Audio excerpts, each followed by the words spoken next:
Date 5 minutos con Jesús. Proverbios 2:6 dice: pues el Señor concede sabiduría. De su boca provienen el saber y el entendimiento. El ser humano pasa mucho tiempo de su vida buscando inteligencia, conocimiento, sabiduría. Busca aquí, busca allá, aprende por un lado, aprende por el otro. Pero la verdadera sabiduría viene de Dios. Es el Señor el que concede la sabiduría. Es de la boca de Dios que viene la sabiduría. De la boca de Dios implica que es la palabra de Dios y que el Dios mismo, el Señor Jesucristo, el Verbo hecho carne, es la palabra viva. Él es el Dios, Él es la sabiduría. Eso nos debe dar a nosotros una dirección clara hacia dónde enfocar nuestros esfuerzos y en dónde buscar nosotros la sabiduría del Señor. De su boca provienen el saber y el entendimiento. Solo Dios puede darnos el conocimiento. El conocimiento y la inteligencia vienen de Dios. Es un don de Dios, es un regalo divino. Es la posibilidad de nosotros encontrar en Dios cómo vivir de la manera agradable, no solamente delante de su mirada, sino también de bendición para nosotros mismos y de bendición para el entorno en que nosotros nos desarrollemos. Es muy importante encontrar que la palabra del Señor nos invita a pedir esa sabiduría. En el libro de Santiago usted sabe que podemos encontrar esa recomendación o ese consejo divino donde nos dice que el que esté escaso de sabiduría, el que necesite sabiduría, se la pida al Señor y se la pida con fe, no dudando, sino que le pida sabiduría a Dios. ¿Cuánta sabiduría necesitamos los seres humanos para vivir? Mucha sabiduría.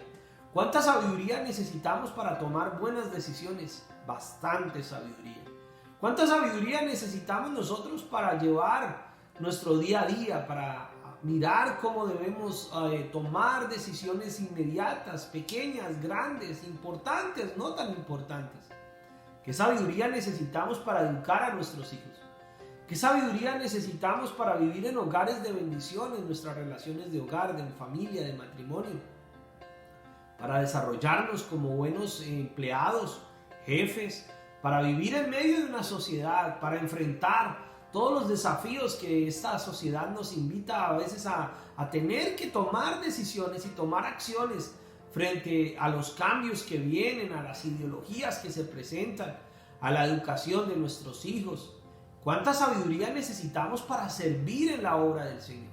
¿Cuánta sabiduría necesitamos para poder trabajar mano a mano, hombro a hombro y unidos en la fe y en el poder de Dios para llevar el Evangelio a todas las personas que nos rodean? Para todo necesitamos sabiduría, necesitamos el conocimiento de Dios, necesitamos la inteligencia que viene del Señor. El Señor no nos está diciendo que va a llegar de una manera mágica ni de una forma que nosotros solamente tengamos que estar ahí como esperando que llueva sobre nosotros. No. El Señor nos invita a buscar en Él, a buscar en su palabra, a buscarlo a Él. La búsqueda de Dios es continua. La búsqueda del Señor es día a día, es diligentemente. No va a ser un baldado de información, no va a ser un recipiente de información que te va a caer del cielo.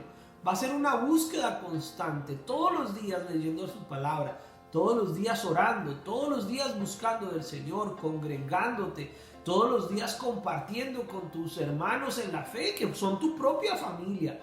Yendo a la congregación, escuchando las predicaciones, haciendo partícipe de todo lo que hace parte de la vida del creyente.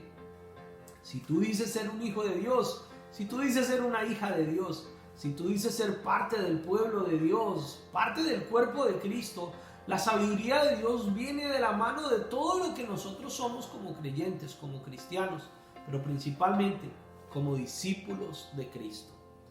Parte de la sabiduría de Dios es entender que no somos simplemente parte de la creación y ya. Él nos ha hecho sus hijos, pero también nos ha pedido ser sus discípulos. El que quiera venir en pos de mí, dice el Señor, tome su cruz y sígame. Y seamos discípulos y hagamos discípulos, todo con la sabiduría de Dios.